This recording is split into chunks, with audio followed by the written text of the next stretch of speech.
ਸਾਰੇ ਭੈਣ ਭਰਾਵਾਂ ਨੂੰ ਜੈ ਮਸੀਹ ਦੀ। ਸੋ ਅੱਜ ਫਿਰ ਇੱਕ ਵਾਰ ਆਪਾਂ ਤੁਹਾਡੇ ਨਾਲ ਇੱਕ ਛੋਟੇ ਜਿਹੇ ਬਚਨ ਨੂੰ ਲੈ ਕੇ ਹਾਜ਼ਰ ਹੋਏ ਹਾਂ। ਆਪਾਂ ਪੜ੍ਹਦੇ ਹਾਂ ਪਵਿੱਤਰ ਬਾਈਬਲ ਦੇ ਵਿੱਚੋਂ ਓਲਡ ਸਮੈਸਟਰ ਬੁੱਕ ਮੀਕਾ ਅਧਿਆਇ 7 ਆਇਤ 8। ਸੋ ਜਿੱਥੇ ਕਿ ਲਿਖਿਆ ਹੈ, ਹੇ ਮੇਰੇ ਵੈਰੀ ਮੇਰੇ ਉੱਤੇ ਖੁਸ਼ੀ ਨਾ ਮਨਾ, ਜਦ ਮੈਂ ਡਿੱਗ ਪਵਾਂ ਤਾਂ ਮੈਂ ਫੇਰ ਉੱਠਾਂਗਾ, ਜਦ ਮੈਂ ਹਨੇਰੇ ਵਿੱਚ ਬੈਠਾਂ ਤਾਂ ਯਹੋਵਾ ਮੇਰੇ ਉੱਤੇ ਚਾਨਣ ਹੋਵੇਗਾ। ਹਾਲੇਲੂਇਆ। ਸੋ ਬਚਨ ਦੇ ਵਿੱਚ ਲਿਖਿਆ ਹੋਇਆ ਕਿ ਜਦੋਂ ਵੀ ਸਾਡੇ ਵੈਰੀ ਸਾਡੇ ਤੇ ਖੁਸ਼ੀ ਮਨਾਉਂਦੇ ਆ, ਜਦੋਂ ਅਸੀਂ ਡਿੱਗ ਪੈਂਦੇ ਆ, ਉਸ ਵੇਲੇ ਲਈ ਹੈ ਕਿ ਸਾਡਾ ਜੋ ਭਰੋਸਾ ਹੈ ਸੱਚੇ ਪਰਮੇਸ਼ਵਰ 'ਤੇ ਹੋਣਾ ਚਾਹੀਦਾ ਆ ਕਿ ਅਸੀਂ ਆਪਣੇ ਵੈਰੀ ਨੂੰ ਲਲਕਾਰੀਏ ਕਿ ਤੂੰ ਖੁਸ਼ੀ ਨਾ ਮਨਾ, ਮੈਂ ਫੇਰ ਤੋਂ ਇੱਕ ਵਾਰ ਉੱਠਾਂਗਾ ਅਤੇ ਇਸ ਮੁਕਾਮ ਦੇ ਉੱਤੇ ਇਸ ਜਿਸ ਚੀਜ਼ ਨੇ ਮੈਨੂੰ ਹਰਾਇਆ ਵਾ, ਵਿਪਤਾ ਆਈ ਆ, ਇਸ 'ਤੇ ਮੈਂ ਜਿੱਤ ਪਾਵਾਂਗਾ। ਸੋ ਜਿੱਦਾਂ ਕਿ ਆਪਾਂ ਬਾਈਬਲ ਦੇ ਵਿੱਚ ਦੇਖ ਰਹੇ ਹਾਂ ਕਿ ਕੁਝ ਗੱਲਾਂ ਹੁੰਦੀਆਂ ਹੈ ਜੋ ਪਰਮੇਸ਼ਵਰ ਦੇ ਨਾਲ, ਜਦੋਂ ਸਾਡੇ ਜੋ ਪਰਮੇਸ਼ਵਰ ਨੇ ਸਾਨੂੰ ਵਿਵਸਥਾ ਦਿੱਤੀ ਹੈ, ਜਦੋਂ ਅਸੀਂ ਉਸ ਤੋਂ ਥੋੜ੍ਹਾ ਜਿਹਾ ਇੱਧਰ ਉੱਧਰ ਹੋ ਜਾਂਦੇ ਹਾਂ ਤਾਂ ਪਰਮੇਸ਼ਵਰ ਸਾਡੇ 'ਤੇ ਵਿਪਤਾ ਭੇਜਦਾ ਹੈ। ਜਿਸ ਤਰ੍ਹਾਂ ਕਿ ਪਰਮੇਸ਼ਵਰ ਨੇ ਲਿਖਿਆ ਕਿ ਤੂੰ ਮੇਰੇ ਬਚਨ 'ਤੇ ਆਪਣਾ ਮੰਨ ਲਾ, ਮੇਰੀ ਵਿਵਸਥਾ ਵੱਲ ਧਿਆਨ ਦੇ ਅਤੇ ਤੂੰ ਨਾ ਇੱਧਰ ਨਾ ਉੱਧਰ ਸੱਜੇ ਖੱਬੇ ਕਿਸੇ ਬੰਨੇ ਨਾ ਦੇਖ, ਆਪਣੀਆਂ ਪਲਕਾਂ ਤੱਕ ਨਾ ਝਪਕ, ਸਿੱਧੇ ਰਾਹੇ ਤੁਰਿਆ ਜਾ। ਹੈ ਨਾ, ਜਦੋਂ ਅਸੀਂ ਆਪਣੀ ਮਰਜ਼ੀ ਦੇ ਨਾਲ ਕੋਈ ਅਜਿਹਾ ਕੰਮ ਕਰ ਦਿੰਦੇ ਜੋ ਪਰਮੇਸ਼ਵਰ ਦੇ ਖਿਲਾਫ ਹੈ, ਜਾਂ ਫਿਰ ਅਜਿਹਾ ਕਿ ਸਾਡੀਆਂ ਪੀੜ੍ਹੀਆਂ ਦੇ ਵਿੱਚੋਂ ਕਿਸੇ ਨੇ ਅਜਿਹਾ ਕੰਮ ਕੀਤਾ ਹੋਵੇ ਜਿਹਦੇ ਬੰਧਨ ਹਜੇ ਬਾਕੀ ਹੋਣ। ਜਿਸ ਤਰ੍ਹਾਂ ਕਿ ਆਪਾਂ ਦੇਖਦੇ ਹਾਂ ਕਿ ਆਦਿ ਦੇ ਵਿੱਚ ਜਦੋਂ ਪਰਮੇਸ਼ਵਰ ਨੇ ਸ੍ਰਿਸ਼ਟੀ ਦੀ ਰਚਨਾ ਕੀਤੀ, ਆਦਮੀ ਨੂੰ ਬਣਾਇਆ, ਤਾਂ ਉਸ ਦੀ ਔਰਤ ਨੇ ਜੋ ਪਾਪ ਕੀਤਾ ਆ, ਅਸੀਂ ਸਭ ਜਾਣਦੇ ਹਾਂ ਕਿ ਕਿਸ ਤਰ੍ਹਾਂ ਉਹਦੀ ਜ਼ਿੰਦਗੀ ਦੇ ਵਿੱਚ ਪਾਪ ਐਂਟਰ ਕੀਤਾ, ਮੌਤ ਐਂਟਰ ਕੀਤੀ, ਅਤੇ ਕਿਸ ਤਰ੍ਹਾਂ ਉਹਨਾਂ ਨੇ ਪਰਮੇਸ਼ਵਰ ਦੇ ਉਹ ਮਹਿਮਾ ਵਾਲੇ ਵਸਤਰਾਂ ਨੂੰ ਖੋਹ ਲਿਆ। ਅਤੇ ਉਹ ਜਿਹੜੇ ਬੰਧਨ ਸੀ ਹਜੇ ਤੱਕ ਬਾਕੀ ਸੀ ਕਿ ਕੋਈ ਵੀ ਅਜਿਹਾ ਪਰਸਨ ਨਹੀਂ ਆਇਆ ਕਿ ਜਿਹੜਾ ਉਹ ਪਾਪਾਂ ਨੂੰ ਆਪਣੇ 'ਤੇ ਲਵੇ ਅਤੇ ਮਨੁੱਖਤਾ ਦੇ ਉੱਤੋਂ ਉਹਨਾਂ ਸ਼ਰਾਪਾਂ ਨੂੰ ਤੋੜ ਦਵੇ ਜੋ ਪਰਮੇਸ਼ਵਰ ਵੱਲੋਂ ਆਦਮੀ ਦੇ ਉੱਤੇ ਠਹਿਰਾ ਦਿੱਤੇ ਗਏ ਸੀ, ਜਾਂ ਇਨਸਾਨ ਨੇ ਜੋ ਕਰਮ ਕਰਕੇ ਆਪਣੀ ਜ਼ਿੰਦਗੀ ਦੇ ਵਿੱਚ ਜਿਨ੍ਹਾਂ ਨੂੰ ਪ੍ਰਵੇਸ਼ ਕਰ ਲਿਆ ਸੀ। ਸੋ ਦੇਖਦੇ ਹਾਂ ਕਿ ਪ੍ਰਭੂ ਯਿਸੂ ਮਸੀਹ ਇੱਕ ਧਰਮੀ ਇਨਸਾਨ ਸੀ ਅਤੇ ਉਸਨੇ ਇਹਨਾਂ ਬੰਧਨਾਂ ਨੂੰ ਤੋੜਨ ਦੇ ਲਈ ਉਹਨਾਂ ਸ਼ਰਾਪਾਂ ਨੂੰ, ਉਹਨਾਂ ਪਾਪਾਂ ਨੂੰ, ਰੋਗ ਬਿਮਾਰੀਆਂ ਨੂੰ, ਸਭ ਨੂੰ ਆਪਣੇ 'ਤੇ ਲੈ ਕੇ ਉਸ ਕਰੂਸ ਦੇ ਉੱਤੇ ਫਤਿਹ ਪਾਈ ਅਤੇ ਉਹ ਤੀਜੇ ਦਿਨ ਮੁਰਦਿਆਂ ਦੇ ਵਿੱਚ ਜੀ ਉੱਠਿਆ। ਸੋ ਸੇਮ ਲਿਖਿਆ ਹੋਇਆ ਕਿ ਹੇ ਮੇਰੇ ਵੈਰੀ ਤੂੰ ਹੱਸ ਨਾ, ਮੁਸਕਰਾ ਨਾ, ਮੇਰੇ 'ਤੇ ਮੇਰੀ ਹਾਰ ਦੀ ਖੁਸ਼ੀ ਨਾ ਮਨਾ, ਮੈਂ ਫੇਰ ਇੱਕ ਵਾਰ ਉੱਠਾਂਗਾ, ਯਹੋਵਾ ਦਾ ਮੁਖੜਾ ਮੇਰੇ 'ਤੇ ਚਮਕੇਗਾ। ਦੇਖਦੇ ਹਾਂ ਕਿ ਯਿਸੂ ਮਸੀਹ ਤੀਜੇ ਦਿਨ ਮੁਰਦਿਆਂ ਤੋਂ ਜੀ ਉੱਠਿਆ। ਸੋ ਆਪਾਂ ਸੇਮ ਇੱਕ ਚੈਪਟਰ ਪੜ੍ਹਿਆ ਬਾਈਬਲ ਦੇ ਵਿੱਚ, ਪਿੱਛੇ ਵੀ ਆਪਾਂ ਗੱਲ ਕੀਤੀ ਸੀ ਕਿ ਸੈਮਸੋਨ ਦੀ ਕਿਸ ਤਰ੍ਹਾਂ ਦਲੀਲਾ ਨੇ ਉਸ ਨੂੰ ਫਿਸਲਾ ਲਿਆ ਜਦੋਂ ਉਹ ਆਪਣੇ ਬਚਨਾਂ ਤੋਂ ਟੁੱਟਿਆ, ਪਰਮੇਸ਼ਵਰ ਦੀ ਮਹਿਮਾ ਉਹ ਤੋਂ ਦੂਰ ਚਲੀ ਗਈ, ਅਤੇ ਪਰ ਜਦੋਂ ਉਹਨੇ ਆਪਣਾ ਮਨ ਖਰਾਬ ਕੀਤਾ, ਪਰਮੇਸ਼ਵਰ ਦੇ ਵਿੱਚ ਵਧਿਆ, ਪਰਮੇਸ਼ਵਰ ਨੇ ਫਿਰ ਤੋਂ ਉਹਨੂੰ ਮੌਕਾ ਦਿੱਤਾ ਕਿ ਉਸਨੇ ਆਪਣੇ ਦੁਸ਼ਮਣਾਂ 'ਤੇ ਫਤਿਹ ਪਾਈ। ਮਤਲਬ ਪਰਮੇਸ਼ਵਰ ਆਪਣੇ ਬਚਨ 'ਚ ਸੱਚਾ ਆ। ਸਾਨੂੰ ਵਿਸ਼ਵਾਸ ਹੋਣਾ ਚਾਹੀਦਾ ਕਿ ਜਦ ਵੀ ਮੈਂ ਹਨੇਰੇ ਵਿੱਚ ਬੈਠਾਂ ਤਾਂ ਯਹੋਵਾ ਮੇਰੇ 'ਤੇ ਚਾਨਣ ਹੋਵੇਗਾ। ਹਾਲੇਲੂਇਆ। ਸੋ ਇਸ ਤੋਂ ਇਲਾਵਾ ਆਪਾਂ ਬਾਈਬਲ ਦੇ ਵਿੱਚ ਪੜ੍ਹਦੇ ਹਾਂ ਬੁੱਕ ਆਫ ਦਾਨੀਅਲ, ਜਿਹਦੇ ਵਿੱਚ ਲਿਖਿਆ ਹੋਇਆ ਹੈ ਜਦੋਂ ਰਾਜਾ ਨਬੂਕਦਨੇਸਰ ਨੇ ਸ਼ਦਰਕ, ਮੇਸ਼ਕ, ਅਬਦਨਗੋ ਨੂੰ ਅੱਗ ਦੀ ਭੱਠੀ ਦੇ ਵਿੱਚ ਸੁੱਟ ਦਿੱਤਾ ਸੀ, ਕਿਸ ਤਰ੍ਹਾਂ ਉਹਨਾਂ ਨੇ ਪਰਮੇਸ਼ਵਰ ਦੇ ਉੱਤੇ ਆਪਣਾ ਵਿਸ਼ਵਾਸ ਬਣਾਇਆ ਕਿ ਉਹ ਕਿੱਦਾਂ ਭੱਠੀ ਦੇ ਵਿੱਚੋਂ ਜੀਵਤ ਨਿਕਲ ਗਏ ਨਾ। ਅਤੇ ਆਪਾਂ ਉਸਦੇ ਵਾਸਤੇ ਪੜ੍ਹਦੇ ਹਾਂ ਦਾਨੀਅਲ ਦੀ ਬੁੱਕ ਤੀਜੇ ਅਧਿਆਇ ਦੀ 1 ਤੋਂ 6, 7, 8, 9, 10, 11, 12 ਹੈ ਨਾ। ਸੋ ਇਹ ਚੈਪਟਰ ਆ ਜਿਹੜਾ ਇਹ ਤੀਜੇ ਅਧਿਆਇ ਦੀ 1 ਤੋਂ ਲੈ ਕੇ ਕੰਟੀਨਿਊ 30 ਤੱਕ ਆ, ਜਿਹਦੇ ਵਿੱਚ ਲਿਖਿਆ ਹੋਇਆ ਕਿਸ ਤਰ੍ਹਾਂ ਦਾਨੀਅਲ ਦੇ ਨਾਲ ਵਾਲਿਆਂ ਨੂੰ ਕਿੱਦਾਂ ਉਸਨੇ ਨਬੂਕਦਨੇਸਰ ਨੇ ਆਗਿਆ ਤੋੜਨ ਦੇ ਜੁਰਮ ਦੇ ਵਿੱਚ ਅੱਗ ਦੇ ਭੱਠੇ ਸੁੱਟਿਆ। ਸੋ ਆਪਾਂ ਪੜ੍ਹਦੇ ਹਾਂ ਕੰਟੀਨਿਊ, ਜਿੱਥੇ ਕਿ ਲਿਖਿਆ ਹੋਇਆ ਹੈ ਨਬੂਕਦਨੇਸਰ ਰਾਜਾ ਨੇ ਇੱਕ ਸੋਨੇ ਦੀ ਮੂਰਤੀ ਬਣਾਈ ਜਿਸ ਦੀ ਉਚਾਈ 60 ਹੱਥ, ਚੌੜੀ ਅਤੇ 6 ਹੱਥ ਲੰਬੀ ਸੀ, ਅਤੇ ਉਸ ਨੂੰ ਦੂਰਾ ਨਾਮਕ ਮੈਦਾਨ ਬਾਬਲ ਦੇ ਵਿੱਚ ਖੜਾ ਕੀਤਾ। ਜੋ ਕੋਈ ਝੁਕ ਕੇ ਉਸ ਦੇ ਅੱਗੇ ਮੱਥਾ ਟੇਕੇ, ਉਸੇ ਘੜੀ ਮੱਥਾ ਨਾ ਟੇਕੇ, ਉਹ ਉਸੇ ਘੜੀ ਅੱਗ ਦੀ ਬਲਦੀ ਹੋਈ ਭੱਠੀ ਵਿੱਚ ਸੁੱਟਿਆ ਜਾਵੇਗਾ। ਹੈ ਨਾ, ਲਿਖਿਆ ਕਿ ਜੋ ਵੀ ਉਹਨੇ ਹਦਾਇਤ ਠਹਿਰਾਈ, ਜਿਹੜਾ ਵੀ ਮੂਰਤੀ ਅੱਗੇ ਸਿਰ ਨਾ ਝੁਕਾਵੇ ਉਹ ਅੱਗ ਦੀ ਭੱਠੀ ਵਿੱਚ ਸੁੱਟਿਆ ਜਾਵੇਗਾ। ਸੋ ਲਿਖਿਆ ਇਸ ਲਈ ਜਿਸ ਵੇਲੇ ਸਭਨਾਂ ਲੋਕਾਂ ਨੇ ਤੂਰੀ ਵਜਾਈ, ਬਾਂਸਰੀ, ਬੀਨਾ, ਸਰੰਗੀ, ਬਰਬਤ ਅਤੇ ਹੋਰ ਕਈ ਪ੍ਰਕਾਰ ਦੇ ਬਾਜਾਂ ਦੀ ਆਵਾਜ਼ ਸੁਣੀ ਤਾਂ ਸਾਰੇ ਲੋਕ ਕੌਮਾਂ ਦੇ ਭਾਖਿਆਂ ਨੇ ਆਪਣਾ ਸਿਰ ਝੁਕਾ ਕੇ ਸੋਨੇ ਦੀ ਮੂਰਤ ਦੇ ਅੱਗੇ ਜਿਹੜੀ ਨਬੂਕਦਨੇਸਰ ਰਾਜਾ ਨੇ ਖੜੀ ਕੀਤੀ ਸੀ ਮੱਥਾ ਟੇਕਿਆ। ਹੁਣ ਕਈ ਯਹੂਦੀ ਹਨ ਜਿਨ੍ਹਾਂ ਨੂੰ ਤੁਸੀਂ ਬਾਬਲ ਦੇ ਸੂਬੇ ਵਿੱਚ ਵਿਹਾਰ ਉੱਤੇ ਨਿਯੁਕਤ ਕੀਤਾ, ਅਰਥਾਤ ਸ਼ਦਰਕ, ਮੇਸ਼ਕ, ਅਬਦਨਗੋ।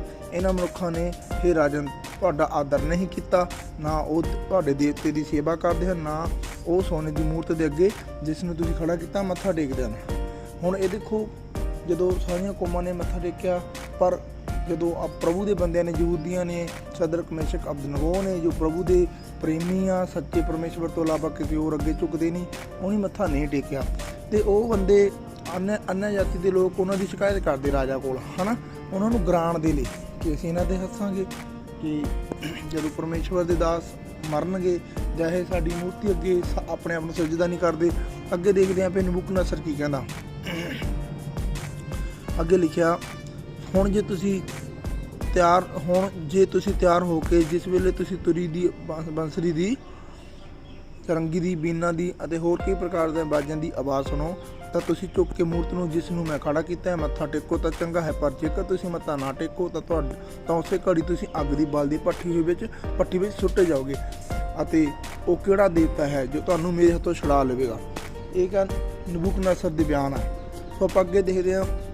ਤਦ ਸ਼ਦਰਕ, ਮੇਸ਼ਕ, ਅਬਦਨਗੋ ਨੇ ਰਾਜਾ ਨੂੰ ਉੱਤਰ ਦੇ ਕੇ ਕਿਹਾ, ਹੇ ਰਾਜਨ, ਹੇ ਨਬੂਕਦਨੇਸਰ, ਅਸੀਂ ਇਸ ਗੱਲ ਵਿੱਚ ਤੈਨੂੰ ਉੱਤਰ ਦੇਣਾ ਜ਼ਰੂਰੀ ਨਹੀਂ ਸਮਝਦੇ। ਪਰਮੇਸ਼ਵਰ ਦੇ ਪ੍ਰੇਮੀ, ਸੱਚੇ ਪਰਮੇਸ਼ਵਰ ਦੇ ਆਰਾਧਕ ਜੋ ਪ੍ਰਭੂ 'ਤੇ ਵਿਸ਼ਵਾਸ ਰੱਖਦੇ ਆ, ਅੱਗੇ ਉਹਨਾਂ ਨੇ ਰਿਪਲਾਈ ਦਿੱਤੀ ਨਬੂਕਦਨੇਸਰ ਨੂੰ ਵੀ ਅਸੀਂ ਇਸ ਗੱਲ ਦੇ ਵਿੱਚ ਤੈਨੂੰ ਉੱਤਰ ਦੇਣਾ ਜ਼ਰੂਰੀ ਨਹੀਂ ਸਮਝਦੇ, ਕਿਉਂਕਿ ਉਹਨਾਂ ਨੂੰ ਪ੍ਰਭੂ 'ਤੇ ਵਿਸ਼ਵਾਸ ਹੈ।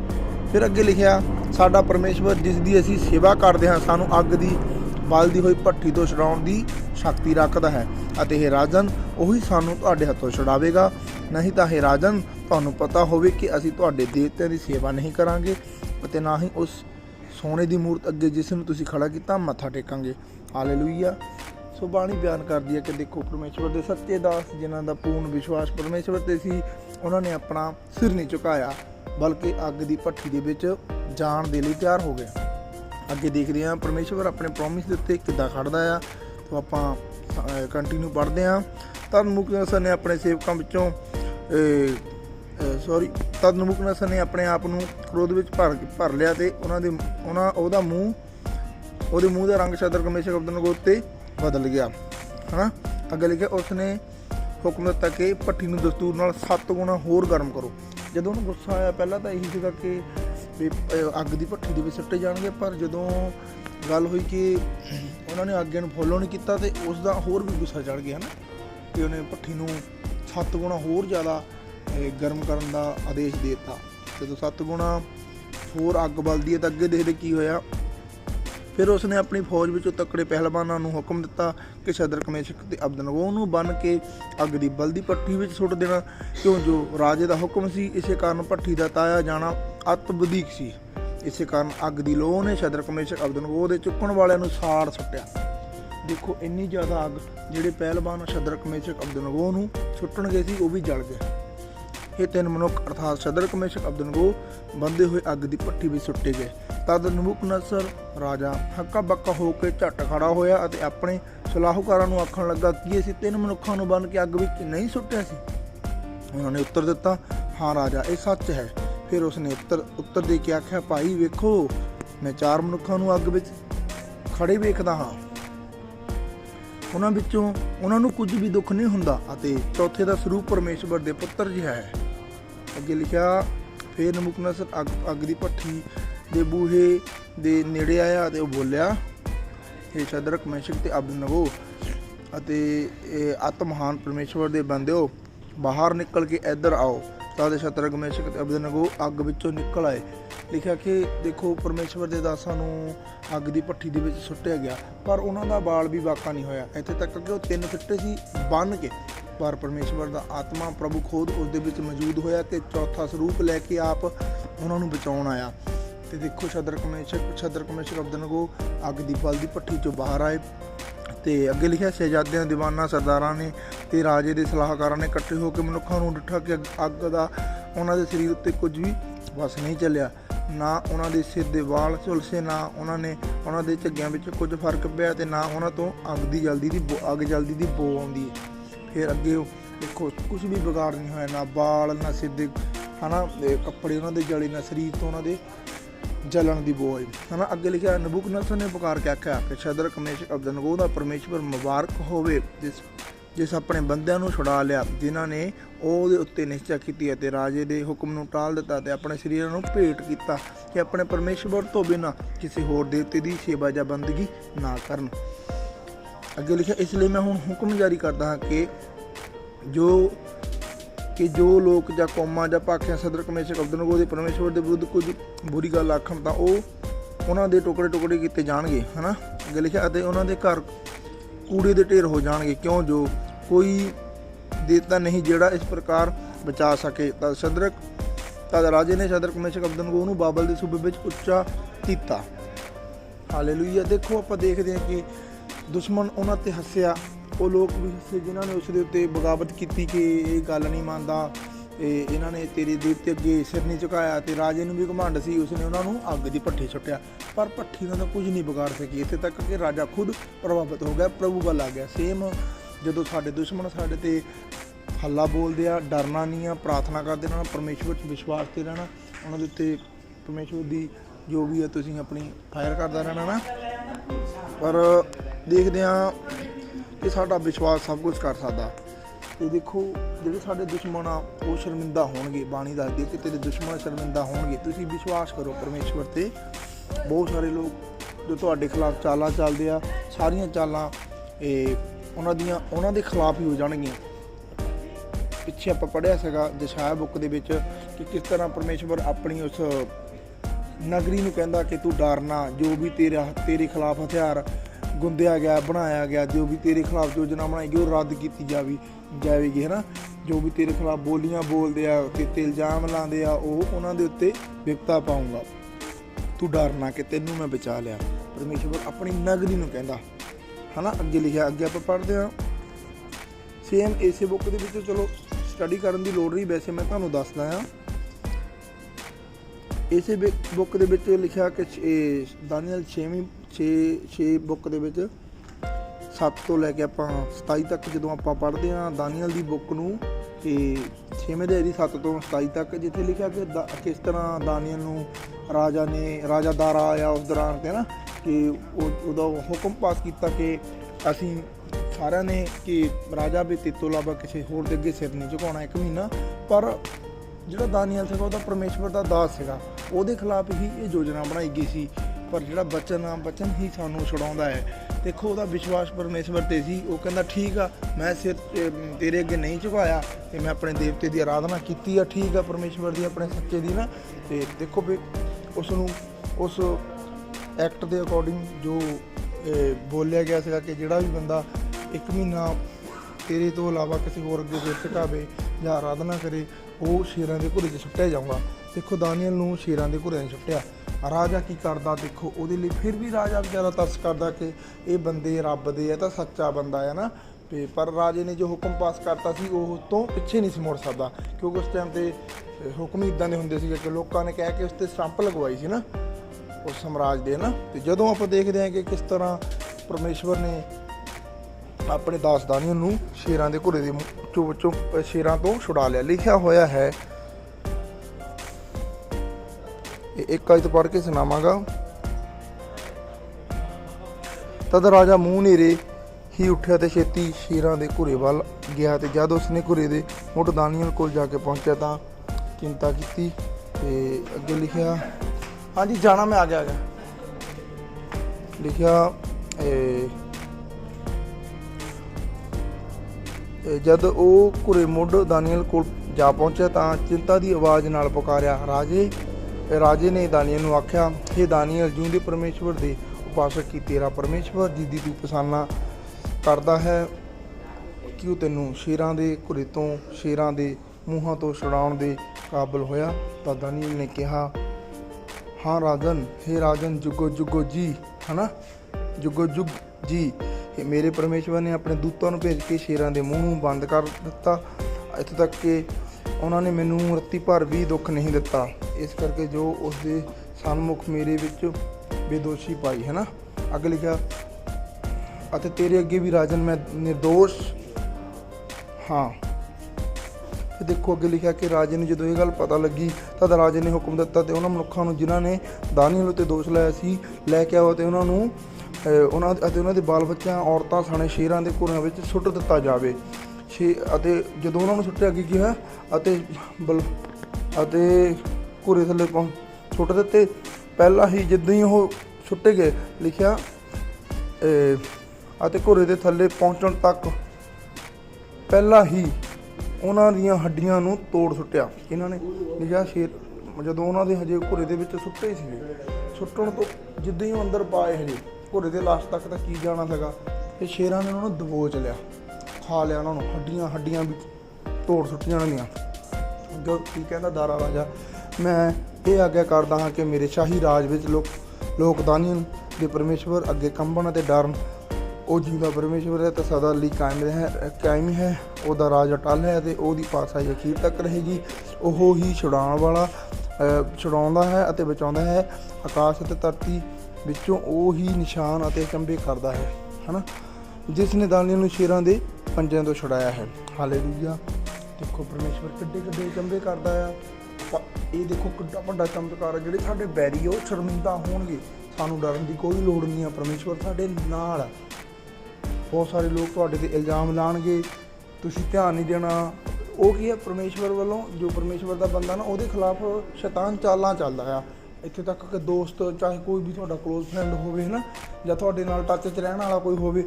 ਜ਼ਿਆਦਾਤਰ ਆਪਾਂ ਦੇਖਦੇ ਹਾਂ ਕਿ ਥਰਡ ਪਰਸਨ ਤਾਂ ਸਾਡੀ ਜ਼ਿੰਦਗੀ ਐਂਟਰ ਕਰਦਾ ਨਹੀਂ। ਜਿਹੜੇ ਕਲੋਜ਼ ਹੁੰਦੇ, ਜਿਹੜੇ ਨਾਲ ਰਹਿੰਦੇ, ਜਿਸ ਆਪਾਂ ਦਾਇਰੇ 'ਚ ਰਹਿੰਦੇ, ਉੱਥੋਂ ਹੀ ਸਾਡੇ 'ਤੇ ਅਟੈਕ ਕਰਦਾ ਸ਼ੈਤਾਨ। ਕਿਉਂਕਿ ਸ਼ੈਤਾਨ ਨੂੰ ਪਤਾ ਹੋਰ ਕਿੱਡੀ ਦੂਰੋਂ ਹਾਂ, ਜੇ ਮੈਂ ਨਵੇਂ ਸ਼ਹਿਰ ਤੋਂ ਹਾਂ ਤਾਂ ਜਲੰਧਰ ਤੋਂ ਥੋੜ੍ਹਾ ਕੋਈ ਬੰਦਾ ਆ ਕੇ ਮੇਰਾ ਨੁਕਸਾਨ ਕਰੂੰਗਾ। ਮੈਂ ਜਿਹਦੇ ਟੱਚ ਦੇ ਵਿੱਚ ਉਹੀ ਮੇਰਾ ਨੁਕਸਾਨ ਕਰੂੰਗਾ। ਉਹਨਾਂ ਤੋਂ ਬਚਣ ਦੀ ਲੋੜ ਆ। ਇਸ ਕਰਕੇ ਕੱਲ੍ਹ ਵੀ ਤੁਹਾਨੂੰ ਦੱਸਿਆ ਸੀ, ਬਾਣੀ ਕਹਿੰਦੀ ਆ ਕਿ ਆਪਣੇ ਦੋਸਤ ਉੱਤੇ, ਆਪਣੇ ਗੁਆਂਢੀ ਉੱਤੇ ਵਿਸ਼ਵਾਸ ਨਾ ਕਰ ਪੂਰਨ ਤੌਰ 'ਤੇ, ਅੱਖਾਂ ਬੰਦ ਕਰਕੇ। ਕੀ ਕਹਿੰਦਾ, ਇੱਥੇ ਤੱਕ ਕਿ ਜਿਹੜੀ ਤੇਰੀ ਹਿੱਕ 'ਤੇ ਸੌਂਦੀ ਉੱਤੇ ਵੀ ਇੰਨਾ ਵਿਸ਼ਵਾਸ ਨਾ ਕਰ, ਅੱਖਾਂ ਬੰਦ ਕਰਕੇ। ਕਹਿਣ ਦਾ ਮਤਲਬ, ਜਿਸ ਤਰ੍ਹਾਂ ਦੇਖਿਆ ਕਿ ਇਹ ਗੱਲ ਉਹ ਨਹੀਂ ਹੈਗੀ ਕਿ ਜਿਹੜੀ ਸਾਡੇ ਘਰ ਵਾਲੀ ਗੱਲ, ਇਹ ਉਹ ਆ ਹਿੱਕ 'ਤੇ ਸੌਣ ਵਾਲੀ, ਕਿ ਜਿਹੜੀ ਔਰਤ ਜਿਹਦੇ ਨਾਲ ਸਾਡਾ ਵਿਆਹ ਨਹੀਂ ਹੋਇਆ, ਜਾਂ ਉਹ ਇਨਸਾਨ ਜਿਹਦੇ ਨਾਲ ਸਾਡਾ ਕੋਈ ਪ੍ਰਭੂ ਦੇ ਤੌਰ 'ਤੇ ਪਰਮੇਸ਼ਵਰ ਦੀ ਮਹਿਮਾ ਲਈ ਕੋਈ ਟੱਚ ਨਹੀਂ ਹੈਗਾ, ਜਿਹਦੇ ਨਾਲ ਪਰਮੇਸ਼ਵਰ ਨੇ ਸਾਨੂੰ ਜੋੜਿਆ ਹੀ ਨਹੀਂ, ਜਿਹੜਾ ਸਾਡਾ ਦੋਸਤ ਸਾਡੀ ਜ਼ਿੰਦਗੀ ਦਾ ਪ੍ਰਭੂ ਵੱਲੋਂ ਹਿੱਸਾ ਨਹੀਂ ਹੈਗਾ, ਉਸ 'ਤੇ ਵਿਸ਼ਵਾਸ ਨਾ ਕਰ, ਕਿਉਂਕਿ ਉਹ ਸਾਡੇ ਲਈ ਇੱਕ ਵਿਪਤਾ ਬਣ ਜਾਊਗਾ। ਸੋ ਡਰਨਾ ਨਹੀਂ ਆ, ਪਰਮੇਸ਼ਵਰ ਸਾਡੇ ਨਾਲ ਆ। ਲਾਸਟ ਵਾਈਜ਼ ਪੜ੍ਹਦੇ ਹਾਂ, ਮੀਕਾ ਅਧਿਆਏ 7 ਚੈਪਟਰ 10 ਆਇਤ। ਮੇਰੀ ਵੈਰ ਨੂੰ ਵੇਖੇਗੀ ਅਤੇ ਸ਼ਰਮ ਉਸ ਨੂੰ ਢੱਕ ਲਵੇਗੀ, ਜਿਸ ਨੇ ਮੈਨੂੰ ਆਖਿਆ, ਯਹੋਵਾ ਤੇਰਾ ਪਰਮੇਸ਼ਵਰ ਕਿੱਥੇ ਹੈ। ਮੈਂ ਆਪਣੀਆਂ ਅੱਖਾਂ ਨਾਲ ਉਸ ਨੂੰ ਵੇਖਾਂਗਾ, ਤਦ ਉਹ ਗਲੀ ਦੇ ਚਿੱਕੜ ਵਾਂਗੂ ਨਿੱਧੀ ਜਾਵੇਗੀ। ਹਾਲੇਲੂਇਆ। ਦੇਖੋ ਲੇਖਕ ਲਿਖਦਾ ਹੈ ਕਿ ਜਿਹੜੀ ਔਰਤ, ਜਿਹੜੀ ਵੀ ਜਾਣੀ ਕਿ ਜੈਸੇ ਇਜ਼ਬਲ, ਬਾਈਬਲ ਵਿੱਚ ਲਿਖਿਆ ਇਜ਼ਬਲ ਬਾਰੇ ਪ੍ਰਭੂ ਯਿਸੂ ਮਸੀਹ ਨੇ ਬਿਆਨ ਕੀਤਾ ਕਿ ਇਜ਼ਬਲ ਜਿਹੜੇ 10 ਨੂੰ ਨਬੀਆਂ ਨੂੰ ਭਰਮਾਉਂਦੀ ਆ ਨਾ, ਤੇ ਉਹਦੇ ਲਈ ਪਰਮੇਸ਼ਵਰ ਨੇ ਲਿਖਿਆ ਕਿ ਅੱਗ ਦੀ ਉਹ ਜਲਦਾ ਵੱਡਾ ਸਮੁੰਦਰ ਤਹਿ ਆ, ਪਤਾਲ ਦੇ ਵਿੱਚ ਛੁੱਟੀ ਜਾਊਗੀ ਅਗਨੀ 'ਚ। ਸੇਮ ਆ ਕਿ ਦੇਖੋ ਸਾਡੇ ਬੈਰੀ ਬਹੁਤ ਆ, ਉਹਨਾਂ ਵਾਸਤੇ ਉਹ ਕੀ ਕੀਤੇ ਜਾਣਗੇ, ਤਦ ਉਹ ਗਲੀਆਂ ਦੇ ਚਿੱਕੜ ਵਾਂਗੂ ਮਿੱਧੀ ਜਾਵੇਗੀ। ਗਲੀਆਂ ਦੇ ਚਿੱਕੜ ਵਾਂਗੂ ਮਿੱਧੀ ਜਾਵੇਗੀ। ਕਿੱਦਾਂ ਕਿ ਚਿੱਕੜ ਸਾਡੀਆਂ ਪੈਰਾਂ ਦੇ ਵਿੱਚ ਆਉਂਦਾ ਨਾ, ਇਸ ਤਰ੍ਹਾਂ ਕਿ ਜੋ ਉਹਦੀ ਔਕਾਤ ਆ, ਜਿਹੜੇ ਸਾਡੇ ਵੈਰੀ ਆ, ਜਿਹੜੇ ਸਾਡੇ ਪਰਮੇਸ਼ਵਰ ਦੇ ਖਿਲਾਫ ਬੋਲਦੇ ਆ, ਉਹ ਗਲੀ ਦੇ ਚਿੱਕੜ ਦੇ ਵਰਗੀ ਹੋ ਜਾਵੇਗੀ। ਸੋ ਅੱਜ ਦਾ ਜੋ ਬਚਨ ਆ, ਇਹ ਪਰਮੇਸ਼ਵਰ ਨੇ ਮੈਨੂੰ ਇੱਕ ਸਾਮਰਥ ਦੇ ਲਈ, ਜਾਂ ਪਰਮੇਸ਼ਵਰ ਨੇ ਇੱਕ ਵੱਡਾ ਮੋਟੀਵੇਸ਼ਨ ਦੇਣ ਦੇ ਲਈ ਖੁਦ ਨੂੰ ਤੇ ਮੇਰੇ ਭੈਣ ਭਰਾਵਾਂ ਨੂੰ ਜਿਹੜੇ ਆਪਣੇ ਦੁਸ਼ਮਣਾਂ ਤੋਂ ਡਰਦੇ ਆ, ਉਹਨਾਂ ਲਈ ਦਿੱਤਾ ਸੀਗਾ ਕਿ ਡਰੋ ਨਾ, ਖੜੇ ਰਹੋ ਬਸ ਪਰਮੇਸ਼ਵਰ ਦੀ ਮਹਿਮਾ ਨੂੰ, ਪਰਮੇਸ਼ਵਰ ਦੀ ਤਾਕਤ ਨੂੰ ਦੇਖੋ। ਇਹ ਨਾ ਸੋਚੋ ਕਿ ਜੇ ਤੁਹਾਡੇ 'ਤੇ ਕੋਈ ਬੰਧਨ ਆਇਆ ਵਾ, ਜਿੱਦਾਂ ਕਿ ਆਪਾਂ ਦੇਖਿਆ ਸ਼ਦਰਕ, ਮੇਸ਼ਕ, ਅਬਦਨਗੋ ਜਾਂ ਦਾਨੀਏਲ ਦੇ ਉੱਤੇ ਆਇਆ, ਉਹਨਾਂ ਨੇ ਅਜਿਹਾ ਕੋਈ ਪਾਪ ਨਹੀਂ ਸੀ ਕੀਤਾ। ਪਰ ਇਹ ਬੰਧਨ ਕਿਹੜਾ ਸੀਗਾ, ਜਰਮੀਆ ਨਬੀ ਦੀ ਬੁੱਕ 'ਚ ਲਿਖਿਆ ਹੋਇਆ ਕਿ ਉਸ ਤੋਂ ਪਹਿਲਾਂ ਆਪਾਂ ਯਸ਼ਾਇਆ 'ਚ ਦੇਖਦੇ ਹਾਂ ਕਿ ਹਿਜ਼ਕੀਆ ਰਾਜਾ ਨੇ ਜਦੋਂ ਪਰਮੇਸ਼ਵਰ ਦਾ ਉਹ ਵਧੀਆ ਉਪਾਸਕ ਰਿਹਾ ਤਾਂ ਪ੍ਰਭੂ ਨੇ ਉਹਨੂੰ ਵਧੀਆ ਏਜ ਵੀ ਦਿੱਤੀ, ਇੱਥੇ ਤੱਕ ਕਿ ਅਸੂਰੀਆਂ ਤੋਂ ਵੀ ਬਚਾਇਆ, ਹੈ ਨਾ। 1,85,000 ਅਸੂਰੀਆਂ ਨੂੰ ਆਪਣੇ ਸਵਰਗਦੂਤ ਦੀ ਮਦਦ ਨਾਲ ਮਾਰ ਦਿੱਤਾ ਇੱਕ ਝਪਟ ਦੇ ਨਾਲ।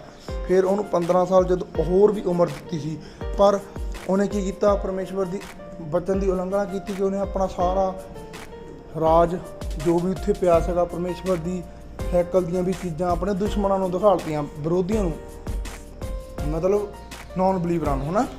ਅਤੇ ਪ੍ਰਭੂ ਇਸ ਗੱਲ ਤੋਂ ਗੁੱਸੇ ਹੋਏ ਅਤੇ ਪ੍ਰਭੂ ਨੇ ਇਹ ਗੱਲ ਕਹੀ ਸੀ ਕਿ ਜਿੱਦਾਂ ਤੂੰ ਮੇਰਾ ਸਾਰਾ ਸਮਾਨ ਭਵਨ ਦਾ ਦਿਖਾ ਲਿਆ ਆ, ਰਾਜ ਦਿਖਾ ਲਿਆ ਨਾ, ਇਸੇ ਤਰ੍ਹਾਂ ਜਿਹੜੇ ਦੁਸ਼ਮਣਾਂ ਨੂੰ ਜਿੱਦਾਂ ਤੂੰ ਦਿਖਾ ਲਿਆ, ਇੱਦਾਂ ਹੀ ਉਹ ਕਹਿੰਦਾ ਤੇਰੇ 'ਤੇ ਵਿਪਤਾ ਆਏਗੀ ਕਿ ਤੇਰੇ ਜਿਹੜੇ ਅੱਗੇ ਆਉਣ ਵਾਲੀਆਂ ਪੀੜ੍ਹੀਆਂ ਦੇ ਵਿੱਚ ਇਹ ਵਿਪਤਾ ਮੈਂ ਤੇਰੇ ਤੋਂ ਬਦਲਾ ਲਵਾਂਗਾ। ਅਤੇ ਤੇਰੇ ਲੋਕਾਂ ਨੂੰ ਉਹ ਦੁਸ਼ਮਣ ਜਿਨ੍ਹਾਂ ਨੂੰ ਤੂੰ ਦਿਖਾਲਦਾ ਫਿਰਦਾ ਨਾ, ਆਪਣੇ ਪੂਰੇ ਜੋ ਵਿਧੀਆਂ ਸਾਰੀਆਂ ਤੂੰ ਤੋੜੀਆਂ ਆ, ਹੁਕਮ ਤੋੜਿਆ ਕਿ ਪਰਮੇਸ਼ਵਰ ਦੇ ਭਵਨ ਦੀਆਂ ਚੀਜ਼ਾਂ ਨਹੀਂ ਦਿਖਾਉਣੀਆਂ, ਤੂੰ ਦਿਖਾ ਲਈਆਂ ਆ, ਅਤੇ ਉਹ ਸਾਰਾ ਕੁਝ ਲੈ ਜਾਣਗੇ। ਦੇਖੋ ਨਬੂਕਦਨੇਸਰ ਰਾਜਾ ਆਇਆ, ਰਾਜਾ ਸਿਦਕੀਆ ਸੀਗਾ, ਜਰਮੀਆ ਨੇ ਉਹਨੂੰ ਕਿਹਾ ਵੀ ਤੂੰ ਸੁਧਰ ਜਾ ਵੀ ਉਹ ਵਿਪਤਾ ਜੋ ਯਸ਼ਾਇਆ ਨਬੀ ਨੇ ਬੋਲੀ ਸੀ ਆਉਣ ਵਾਲੀ ਆ, ਤੂੰ ਟਲ ਜਾ, ਪਰ ਉਹ ਨਹੀਂ ਟਲਿਆ। ਦੇਖਿਆ ਕਿ ਉਹ ਨਹੀਂ ਟਲਿਆ, ਆਪਣੀ ਬਦੀ ਤੋਂ ਨਹੀਂ ਹਟਿਆ। ਦੇਖੋ ਕਿ ਨਬੂਕਦਨੇਸਰ ਰਾਜਾ ਆਇਆ ਅਤੇ ਉਹਨਾਂ ਨੂੰ ਗੁਲਾਮ ਬਣਾ ਕੇ ਲੈ ਗਿਆ। ਇੱਕ ਬੰਧਨ ਸੀਗਾ, ਬੰਧਨ ਪਿੱਛੇ ਦਾ, ਇਹ ਕੋਈ ਉਹਨਾਂ ਦੀ ਗਲਤੀ ਨਹੀਂ ਸੀਗੀ। ਜਿਸ ਤਰ੍ਹਾਂ ਅਸੀਂ ਆਦਮ ਤੋਂ ਪਾਪੀ ਸੀ ਨਾ, ਮਾਂ ਦੇ ਗਰਭ ਤੋਂ, ਲੋਕ ਕਹਿੰਦੇ ਸੀ ਪਾਪੀਆਂ, ਸਭ ਨੂੰ ਪਤਾ ਕਿ ਅਸੀਂ ਮਾਂ ਦੇ ਗਰਭ ਤੋਂ ਪਾਪੀ ਹਾਂ, ਕਿਉਂਕਿ ਅਸੀਂ ਪਾਪ ਨਾਲ ਸਾਡੀਆਂ ਅੱਖਾਂ ਬੰਦ ਹੁੰਦੀਆਂ। ਪ੍ਰਭੂ ਹੀ ਯਿਸੂ ਮਸੀਹ ਹੀ ਸਾਨੂੰ ਨਵਾਂ ਜੀਵਨ ਦਿੰਦਾ। ਸੋ ਇਸੇ ਤਰ੍ਹਾਂ ਇਹ ਬੰਧਨ ਟੁੱਟਦੇ ਆ ਜਦੋਂ ਸਾਡੇ 'ਤੇ ਕੋਈ ਵਿਪਤਾ ਆਉਂਦੀ ਆ। ਬਾਕੀ ਅਲਰਟ ਰਹੋ ਆਪਣੇ ਦੁਸ਼ਮਣਾਂ ਤੋਂ। ਪ੍ਰਭੂ ਸਾਡੇ ਜਿਹੜੇ ਦੁਸ਼ਮਣ ਹੁੰਦੇ ਆ, ਕਈ ਵਾਰ ਦੇਖਿਆ ਕਿ ਬਾਣੀ 'ਚ ਲਿਖਿਆ ਕਿ ਕਈ ਵਾਰ ਪਰਮੇਸ਼ਵਰ ਦੁਸ਼ਮਣਾਂ ਦਾ ਇਸਤੇਮਾਲ ਕਰਦਾ ਸਾਨੂੰ ਸੁਧਾਰਨ ਦੇ ਲਈ। ਜਦੋਂ ਉਹ ਹੈਵੀ ਹੋ ਜਾਂਦਾ, ਜਿੱਦਾਂ ਨਬੂਕਦਨੇਸਰ ਰਾਜੇ ਨੂੰ ਘਮੰਡ ਆ ਗਿਆ, ਖਰੇ ਮੈਂ ਬੜਾ ਆਪਣੀਆਂ ਲੜਾਈਆਂ ਆਪਣੇ ਬਲ ਨਾਲ ਜਿੱਤੀਆਂ, ਪ੍ਰਭੂ ਨੇ ਕਿਹਾ ਹੁਣ ਇਹਨੂੰ ਘਮੰਡ ਆ ਗਿਆ। ਵੈਸੇ ਵੀ ਪ੍ਰਭੂ ਦੇ ਬੰਦਿਆਂ ਨੂੰ ਉਹਨੇ ਤੰਗ ਵੀ ਕੀਤਾ ਸੀਗਾ, ਪ੍ਰਭੂ ਨੇ ਉਹਨੂੰ ਹੀ ਇਸਤੇਮਾਲ ਕਰਕੇ ਫਿਰ ਉਹਨੂੰ ਹੀ ਦਬਾ ਲਿਆ। ਕਿੱਦਾਂ ਉਹ ਲਾਸਟ ਵਿੱਚ ਘਾਹ ਖਾਣ ਲੱਗ ਪਿਆ ਸੀ, ਕਿੱਦਾਂ ਉੱਤੇ ਵਿਪਤਾ ਆਈ ਨਾ। ਇਸ ਕਰਕੇ ਡਰਨਾ ਨਹੀਂ ਹੈ। ਜੇ ਤੁਹਾਡਾ ਦੁਸ਼ਮਣ ਤੁਹਾਡੇ 'ਤੇ ਜਿੱਤ ਵੀ ਗਿਆ, ਪਰਮੇਸ਼ਵਰ ਦੁਬਾਰਾ ਉਸ ਨੂੰ ਗਿਰਾ ਦੇਵੇਗਾ। ਇਹੀ ਯਾਦ ਰੱਖਣਾ ਕਿ ਇਹ ਮੇਰੇ ਦੁਸ਼ਮਣ ਮੇਰੇ 'ਤੇ ਹੱਸਣਾ, ਮਖੌਲ ਨਾ ਉਡਾ ਮੇਰਾ, ਮੈਂ ਜੇ ਗਿਰਿਆ ਤਾਂ ਮੈਂ ਫੇਰ ਉੱਠਾਂਗਾ। ਪਰਮੇਸ਼ਵਰ ਯਹੋਵਾ ਦਾ ਮੁਖੜਾ ਮੇਰੇ ਉੱਤੇ ਚਮਕੇਗਾ, ਚਾਹੇ ਮੈਂ ਅੰਧਕਾਰ ਦੇ ਵਿੱਚ ਹਾਂ, ਚਾਹੇ ਕਿਤੇ ਵੀ ਹਾਂ। ਓਕੇ ਜੀ, ਸਾਰਿਆਂ ਨੂੰ ਜੈ ਮਸੀਹ ਦੀ, ਹਾਲੇਲੂਇਆ, ਪ੍ਰੀਜ਼ ਦਾ ਲਾਰਡ।